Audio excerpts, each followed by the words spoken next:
Did you hear about Bob? He was fired because the boss found out he had a gun in his car in the parking lot here. He was going to the range after work to practice and made the mistake of mentioning it to someone where it was overheard. Well, the company does have a zero-tolerance policy against guns. I know that won't ever stop the real bad guy who isn't stopped from killing just because murder is illegal, but the company can make any rule it wants. Right? Yes and no. What do you mean? I mean they can set any policy they want, but some policies are wrong. They violate the property rights of the people who work here and do business here. This building is property too. It is not owned by the individual employees. If you have no right to have absolute control in how your property is used, you wouldn't really own it. Doesn't the owner have the right to control how his property is used? Isn't that right absolute? Yes, but it is subject to one limit. Explain. When it comes to property rights, I have a view that differs from almost everyone else I have ever talked to. I completely agree with most libertarians that property rights are absolute, even if the state acts as if they are not. Where my difference lies is that I believe property rights do have one limit, the property rights, and where the property ends. I don't believe rights can overlap. You can't claim ownership of your neighbor's house just because it is adjacent to your property, even if your property is completely surrounding his, and he must parachute to his house from deep space in order to avoid crossing your land. Your property lines are where your property rights end in this example. Sure. That seems reasonable.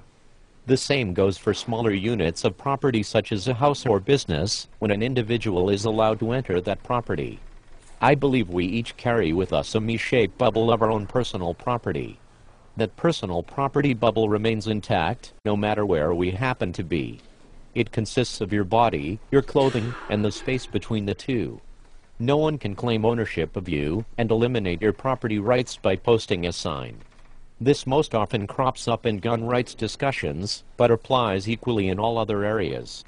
Property rights don't overlap, and no one, under any circumstance, can trump your right to your own body, and that includes what is inside your clothing, as long as it doesn't make an appearance or leak out, like radiation or viruses could. But don't I have the right to set the ground rules if I allow you on my property?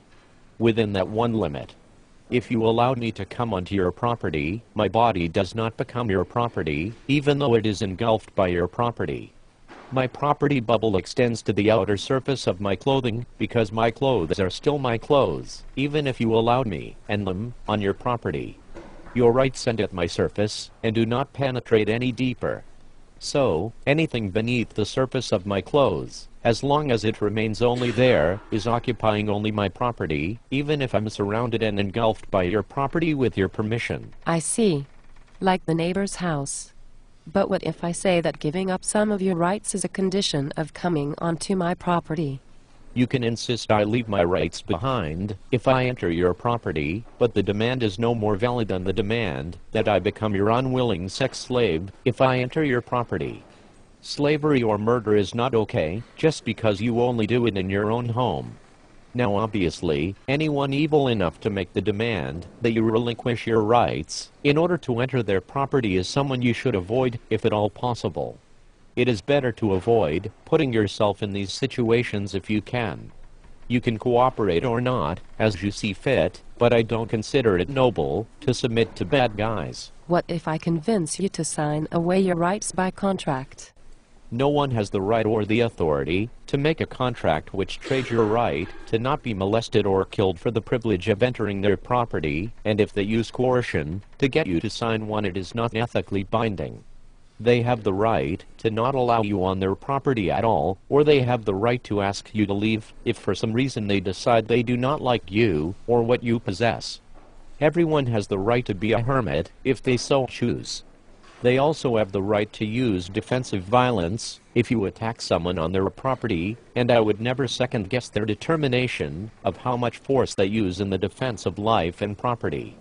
Don't make someone need to defend themselves or their property if you do not wish to face the consequences. So, some things you don't consider to be legitimate choices.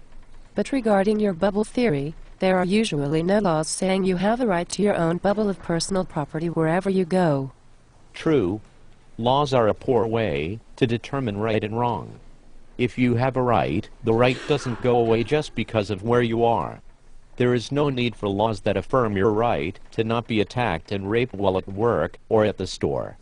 So it is with your other rights. No one can claim that by hiring you or opening for business their act negates your rights in any way.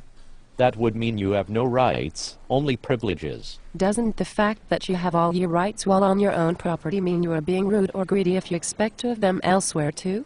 If you have no bubble of personal property when you leave your home, on your body, or in your vehicle, then the real-world implication is that you have no property rights, and no rights at all, except when you stay home and away from other people.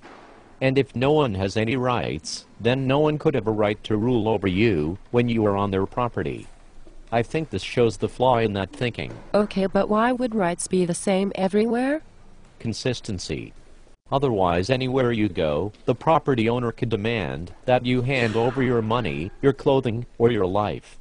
After all, someone claims every square inch of land you must traverse as you go about your day, even if it is only the government making that claim. That might be inconvenient, but it doesn't make your theory true. You're right. There are other things to consider as well. I'm not going to, nor should I have to, ask every property owner if I'm allowed to enter his property as a whole human being, if the property is open to the public, or if I get an invitation. Do I also need to ask if my private thoughts are acceptable? My underwear? My brand of deodorant? My gun is no more dangerous to anyone who is innocent than any of those other things. It is a dangerous precedent to single out guns as the only thing that we need to declare to everyone, everywhere we go, every time we step out our front door. This is what hoplophobes would like us to do, to think about guns differently than any other object. So you assume your rights will be respected if you are allowed to go somewhere? Right. As I go about my life, I assume liberty. Obviously, if you rightly assume liberty, but are then asked to leave by a property owner who doesn't believe in allowing you to be a sovereign individual who is responsible for yourself, by all means leave, and don't go back. No one like this has your best interests at heart, and this person is not your friend. The only reason anyone wouldn't want you to be armed is so they can do things to you which you would not allow if you were adequately able to stop them, or if they don't trust you to not attack them. I guess poor Bob assumed liberty and was wrong. It seems so. This does bring us back to the subject of employees' cars in the employer's parking lots. Your car and the property inside your car is also in a personal property bubble. The presence of your car itself is a different matter. No one is obligated to allow it or your body on their property, but once they do, they accept it all as a package deal. If your car is still your property, while it is on someone else's property, then the space inside your car is still your property as well, not part yours and part someone else's, and certainly not all someone else's. To claim otherwise is what government tries to do when it claims that by using public roads we are consenting to whatever they decide to do to us and our cars. It is utter authoritarian nonsense, and is not consistent with liberty. But if the person is on your property, perhaps you believe that you have a right to pick and choose what rights a person has when they are invited to your property. I don't.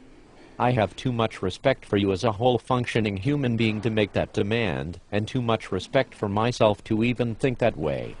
Yes, my real estate is mine, and I have absolute rights to it and what is done there, ignoring for a moment the reality of governmental violations of these rights, but I know and accept that my rights to my property and where your rights to your body begin, even if I have invited you onto my property and you are surrounded and engulfed by my property.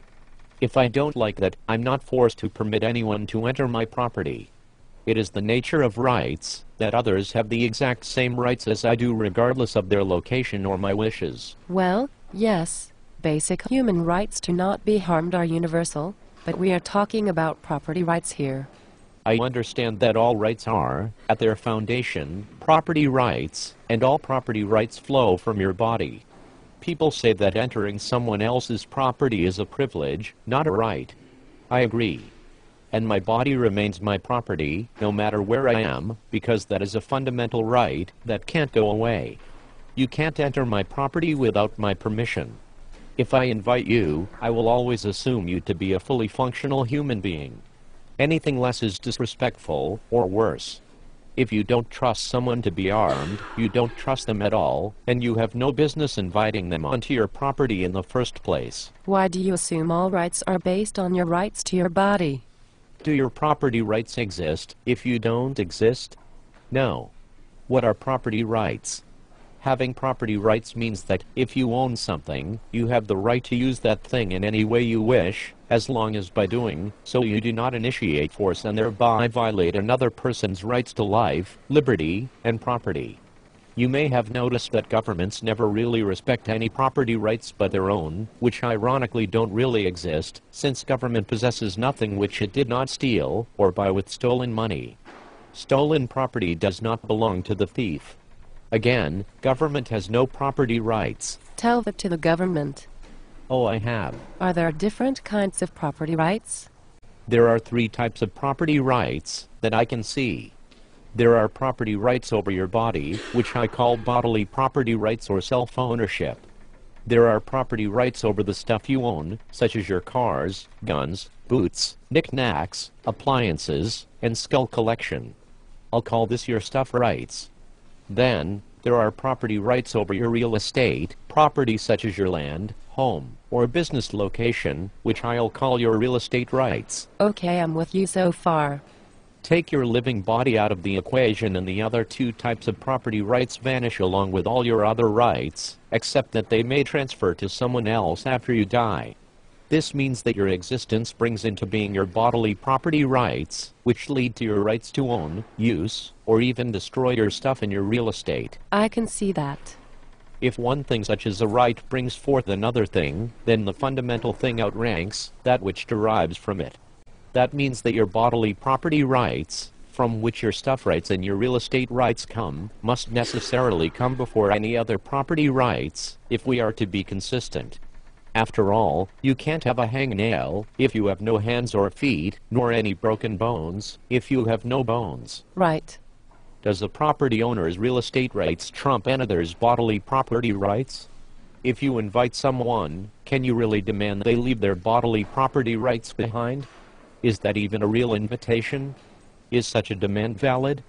Does such a demand violate a person's rights? Do you own the space between their skin and their clothing when they enter your property, so that you can dictate what resides there? Does the ownership of that space change as a person travels from place to place throughout the day? That does seem absurd once you put it that way. That doesn't mean that the absurd implications are wrong, but it should at least cause you to question the idea more thoroughly. I know I have no claim on your bubble of bodily personal property, no matter what I might prefer, nor upon anything that may be there as long as it doesn't make an appearance on my property by coming out of your bubble. Be warned that others may disagree and lay a claim upon your body, your clothing, and the space that exists between the 2. That doesn't mean they are right. Of course not.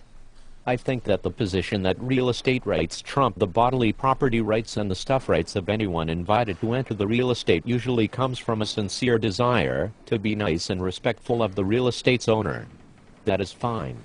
It is not always the wisest thing to exercise every right you possess at every moment. I do think it is putting the cart before the horse, though. Perhaps people are afraid of the reaction the general public might have if this realization were to become common.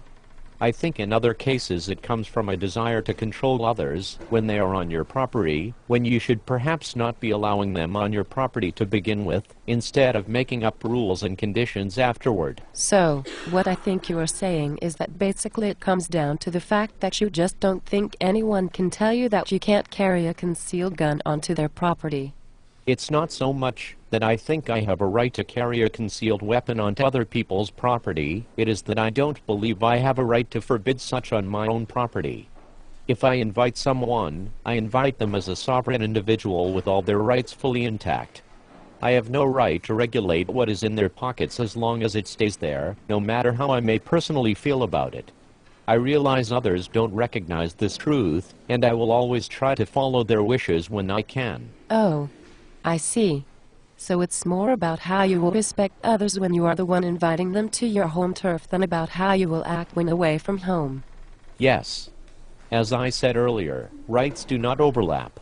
If you have a right to your body, then that right doesn't go away, no matter where you are, and no matter what others may demand. If someone chooses to invite people onto their property, then one of the drawbacks of that choice is that the person you invite retains all the rights that come along with a living human body. You cannot ask that they give up even the least of their human rights in exchange for passage. Well, you can ask, but no one is obligated to comply. It's a deal. As long as you don't attack or steal, you are welcome on my property at any time. Welcome as a whole person with all your basic human rights intact and functional. Thank you, and the same invitation is extended to you as well. Isn't liberty wonderful?